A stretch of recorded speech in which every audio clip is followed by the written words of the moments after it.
You are watching NCN.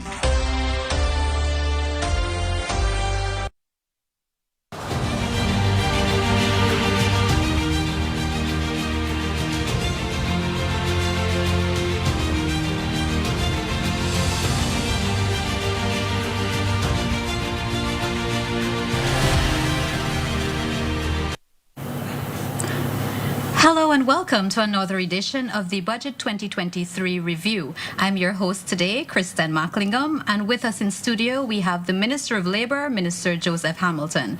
Minister, hello and thank you for being here. How are you? A pleasure. Okay, I guess. Healthy and well. Well, that's great. Most important thing. The most important indeed. So today we're going to talk about the allocation for your ministry, which is $1.2 billion, just over that. First of all, before we dive into what we're supposed to expect in the different areas for your ministry, I understand that the Board of Industrial Training plays a major role in your ministry. And this year it is expected that some $488.5 million be doled out to train some 7,890 persons. Can you talk a bit more about this? Okay. Now, the Board of Industrial Training, as I see it, pays specific attention to persons who need a second chance, so to speak, in life, because we cater for persons who might not have the requisite qualifications to go into a technical institute. And some of them might have the skill set, but they're not certified. And therefore, that is the role we play. Importantly, the Board of Industrial Training, since we came back into government, it has been expanded beyond where it was under the previous government. Under the previous government, it was just more a coastal operation. Trained about 1,300, maximum 1,500 persons per year. We came into government in October 2020. And for the period, we have already trained 7,500 persons and counting. So it has been revolutionized, so to speak. We have added new programs that caters now for new sectors, like this solar PV system. That's a new training program. Fiber optic cable installation, that's a new training program, and others. So we pay attention to the labor market also, and that informs the board and programs that we must institute, we must execute around the country, and we have established offices in every region. In some regions you have 2 offices because of the expanse of the region. So the other important thing I think is the Board of Industrial Training is the only authority that is responsible for apprenticeship training. And so we have apprentices also that we place in different areas. For me, it's changing lives, and it has done that for many persons. And we have many testimonies of persons whose life, because of their interaction with the Board of Industrial Training and the training they have acquired, they're able to turn their life around. They're able to be productive citizens, whether in working with someone or developing their own small business. Great, thank you. Can you tell us how this is going to be important in the grand scheme of things as Guyana continues to modernize and transform itself, not just today, but for the future? Well, if you pay attention to, we collaborated with 2 studies that came out with the last 2 months or thereabout. One along with IOM, done by Dr. Vishnu Durga, that focuses on inadequate skill set in the construction area. And that informs us about how far we are removed from what we have set ourselves as a nation to execute civil works, building homes, and the skill set is not there, and therefore that has informed us in a scientific way how you have to focus, where you have to focus. And even before that, last year, we were tasked by the Vice President, Jack Dio, to focus on 6 skill areas and execute them in 4 specific regions, Region 2, 5, 6, and 10. So even though BIT was doing its normal training, we were tasked with executing, and I use the word deliberately, manufacturing persons with this type of skill in 6 skill areas that are needed. Look, the new sector, oil and gas, a lot of people pay attention to the jobs that are at the higher tier of oil and gas. Mm-hmm. But there are several jobs in the middle tier and the lower tier. If those are not satisfied, the higher tier really cannot function. And I give you an example, welding and fabrication. That's a skill set. You cannot discuss oil and gas and you're not discussing having adequate amount of persons. The data suggests that right now we are short about 2,000 welders in Guyana to meet the needs of the sector and beyond the sector. The forklift operators. That is a necessary activity with oil and gas because they have to move a lot of things, a lot of long pipes and so. So what we have done since that type of information that has come to us, our heavy duty equipment operator training program, we have now expanded it to include forklift operators.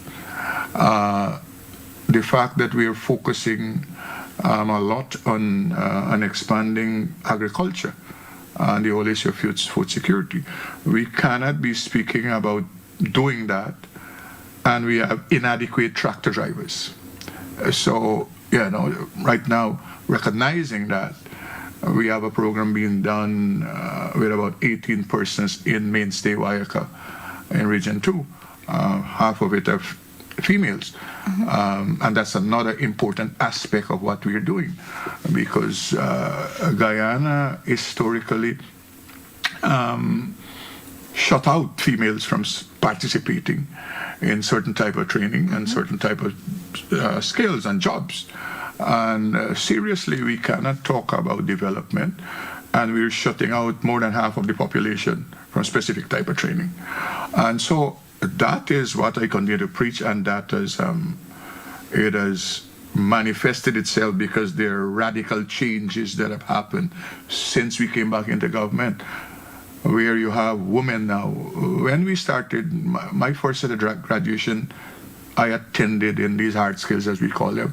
You have to look for the one woman among the 20 persons. And now it has changed radically. I can tell you right now we're doing a heavy duty equipment operator program in Linden. 40 persons. It's 50-50 balance, females participating in that type of training. So there's a transformation where women are thinking outside the box, where they're participating now in those areas where they never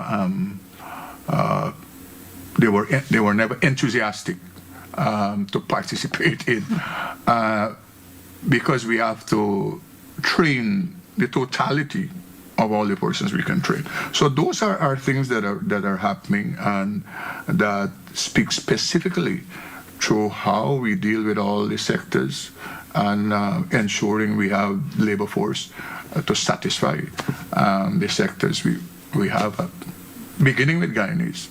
And the government, both the president and the vice president, they have already spoken publicly to the question of even after we would have trained all the people we can train in Guyana and have them placed in jobs, we still would have to consider as a nation migrant labor, mm-hmm. because we don't have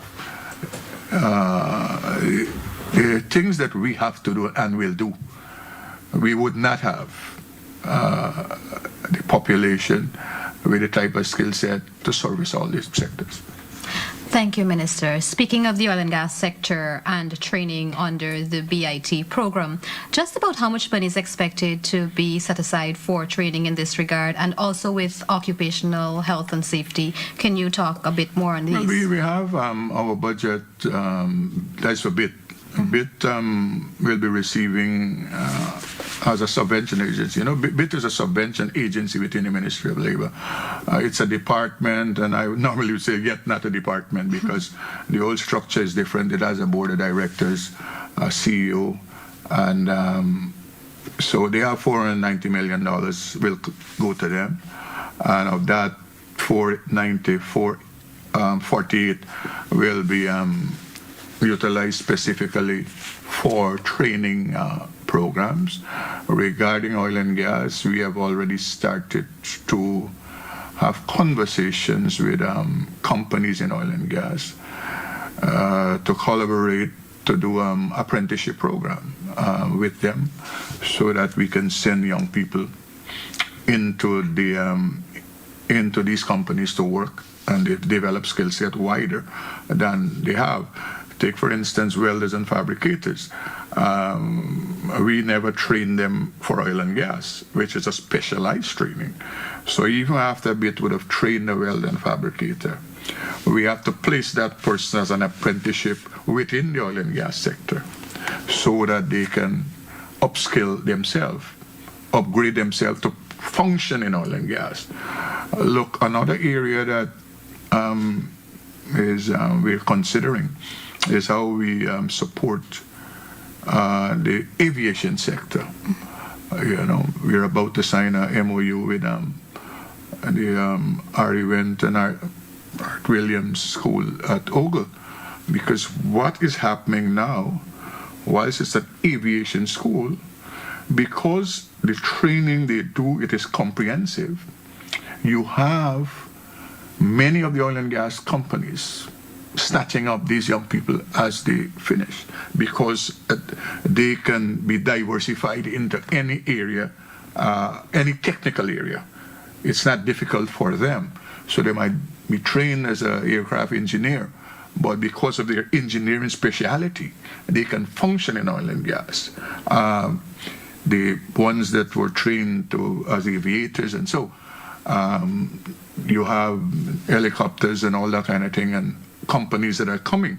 They're coming with their own, their type of air fleet, and a lot of them Guyanese are already participating and working there.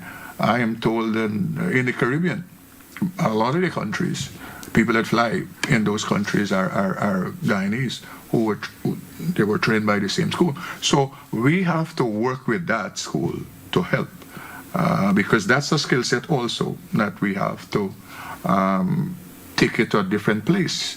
It is not where it was. It's not where, we can't keep it where it used to be over there, because now it is complementing oil and gas sector, not just functioning in the aviation sector.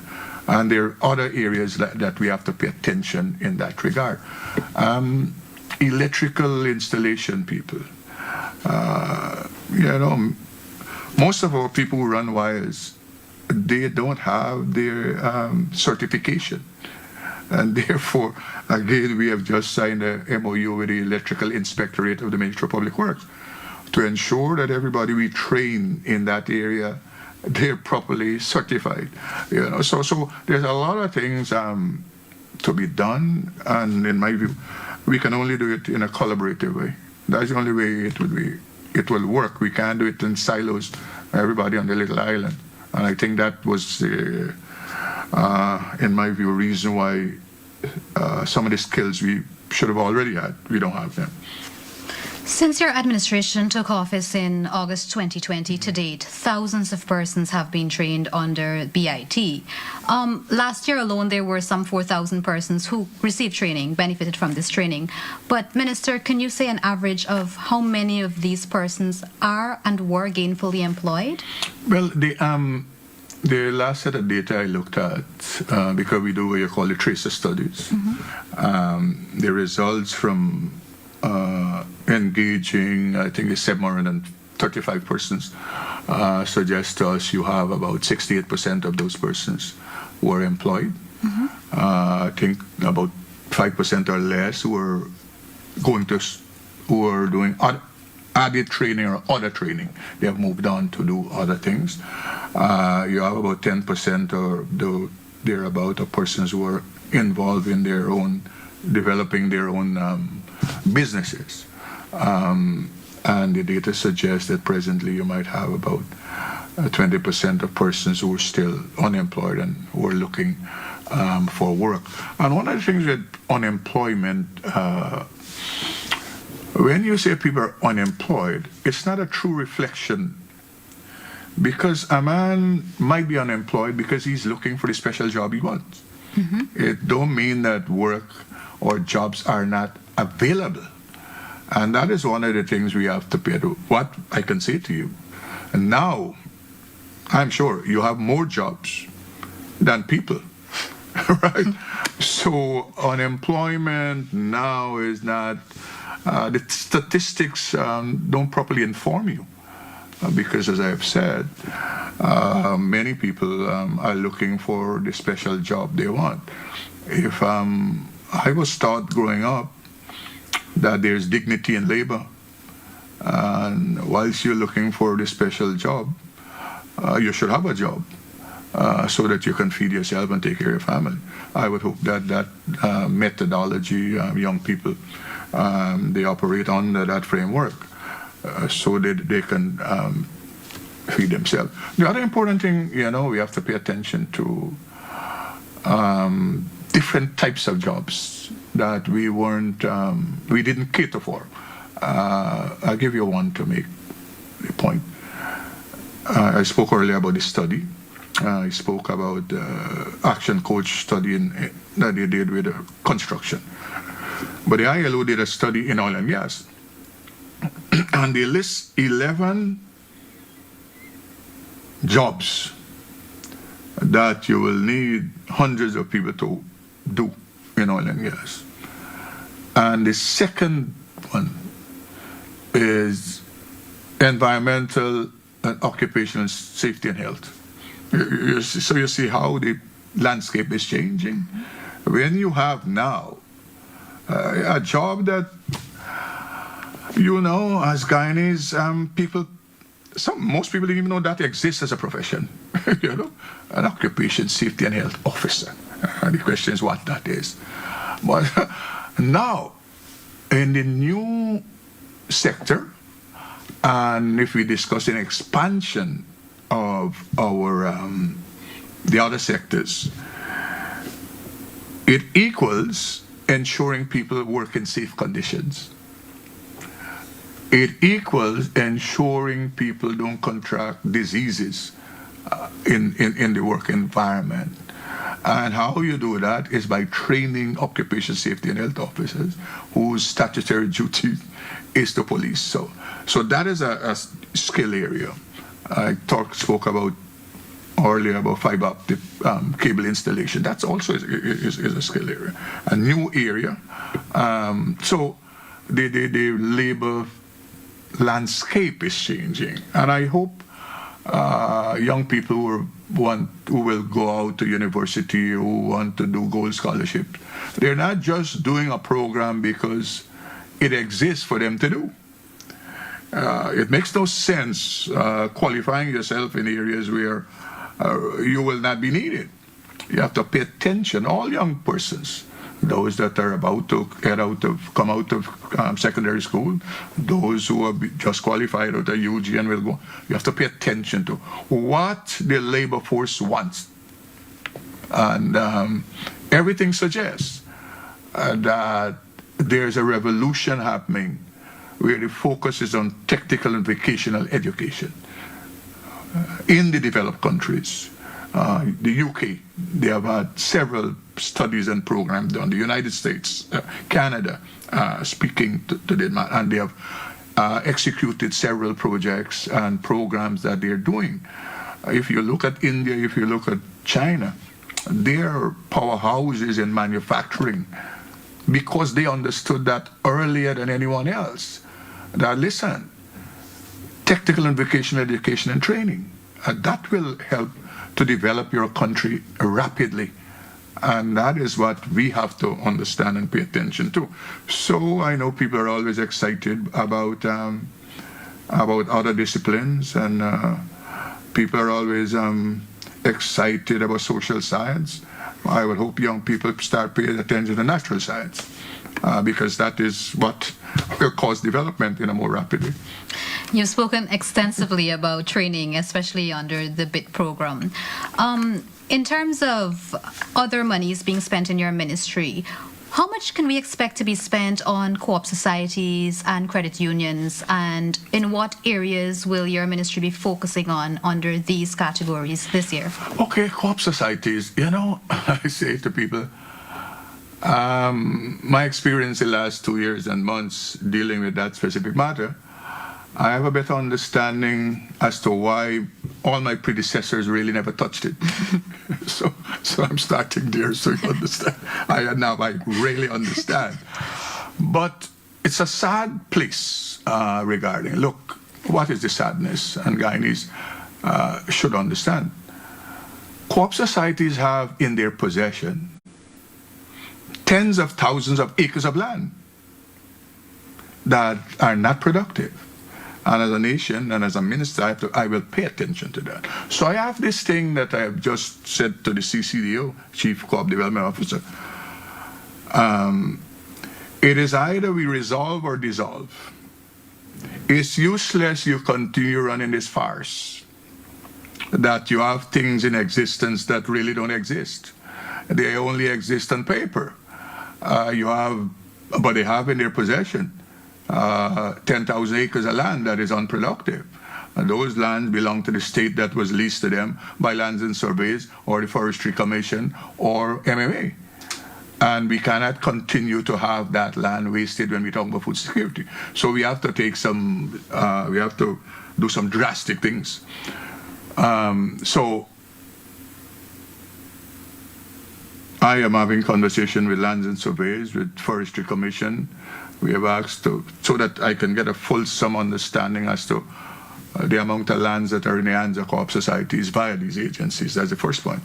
Secondly, we are just concluding, I suppose in the next 2 weeks get the report, forensic audit team, who I asked to look at the totality of co-ops and co-op society.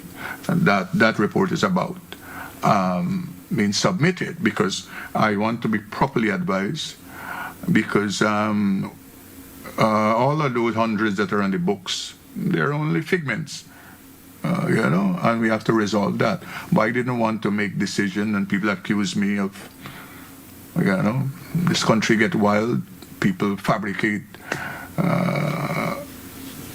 political, racial, ethnic, that's the lens a lot of people wear. So I had audit company, independent, come in and say, look at all the files, look at all these societies. Though I'm not dealing with the financing of them, I'm dealing comprehensively in integrity audit of these things. That report, when it comes, decisions would have to be made as to who live and who die. You have the ones that are housing co-op.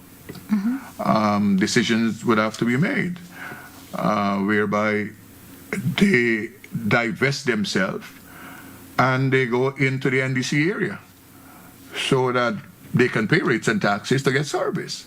Because properly, a co-op society should be doing their own infrastructure work, because the property is theirs. The government is helping and do help, but really, it is not the government responsibility. So the best way, in my view, for those residential co-ops is to let them get into the stream of the NDCs so that they can get service and so. The other credit unions, again, people will be shocked. The asset base that they have. The question is, what have they done with it over the period? And if it is not serving the members, it shouldn't exist. That's my position. Because that is what they were created for. Look, if you have people are contributing to a credit union and they need a loan, young couple, to buy a car, and they have to go borrow money at a higher rate at the bank, the same bank that their money via the Co-op Society is in. So they're basically going and borrow their own money and they have to pay. So you understand me? The same thing with wanting to build a house. So those things we have to pay attention to, how these entities support the development of their members. If they're not doing that, they shouldn't exist. And that is a position I take on the matter. So this year, there will be a lot of focus on resolving a lot of these matters that they have been there, I can tell you. Some of them have been there maybe since my age or older than. Now we have to move them to productivity. If it's an agricultural co-op, it has to do agriculture and produce and satisfy the needs of the country. It's not, okay, what is it? You say, I have 500 acres of land. What that means? It means nothing. 500 acres of bush. So those are things that will happen this year to ensure that these things can function the way they are made to function. If not, as I said, the recommendation would be to dissolve them. All right. Thank you very much, Minister. What about apprenticeship programs this year for 2023? Okay. Last year, I think we had about 173 apprentices trained across the spectrum. Some at Bosai, some at Gaisuku, and we will continue that. Those are a part. I mean, we're expanding it, as I said. Now we're having conversation with people in oil and gas, whereby we can send apprentice to those persons. And we are using. The thing is, to become what they call a master, you have to be registered and all that kind of thing. So a company cannot. Some companies in oil and gas, I have seen them advertise about doing apprenticeship program, and I've had conversation with them to say that you're not authorized to do that. The only Board of Industrial Training can authorize you. You have to be registered as a master to accept apprentices. There is this great this misunderstanding about who is an apprentice. Once you are going to be doing training for a specific skill set, even if you have a master's degree, you're an apprentice. Some people prefer the term intern. But the point I'm making, if you're an engineer and you're now going to be trained in a specific area, and that is what I explained to the oil and gas companies, because you had a company that was taking engineers coming out of university, and they will take them into the company for 3 months, 6 months to examine them as to who qualify to continue to work in oil and gas. And so are they your employees? No. If they're not, then they're apprentices, because you're training them specifically to work and function in that area. So we will continue and expand the apprenticeship program, because that is necessary and important, and we have many companies that they have an interest. Now, there's a matter that, the fact that I have this opportunity, I will make this point. The University of Guyana, in my view, and we have had some preliminary conversation, that must continue. Unless the University of Guyana put in place a program that says every final year student must go work someplace in the profession that they are going to be qualified in, we will not resolve this problem of where you have young people on social media informing us about how qualified they are and they don't have a job. Because they will continue to be faced with this in the private sector, and so that you have, whilst you have the qualification, you don't have the experience. There's only one way you can deal with the experience and bring that conversation to them, is the University of Guyana must put in place a program where all graduates discipline, they must be participating in work, to understand the ethics of work, to understand responsibility of work, to understand their true profession. And that I'm not making a wheel, the wheel exists. All medical personnel, doctors, you're not a doctor as in a doctor, unless you go run the ward. And so part of their the final year, they have to do that. You have to go to hospitals and work and function, see real blood, and those kinds of things. So all disciplines, in my view, University of Guyana must, or we would have failed all the gongs we put on and caps. And young people across the spectrum, they complain every day because they're shut out. And the only way you can, as I said, so we hope to work with them to deal with that, where we can place people as apprentices, interns, whatever you want to call it, to ensure that they can get the type of experience in the skill area that they're trained in and they're going to be qualified in. I have many, many more questions, but unfortunately our time is up. And Minister, I just want to thank you once again for being here and doing this program with us at NCN. And thank you, the viewers, for tuning in with us today. Pleasure.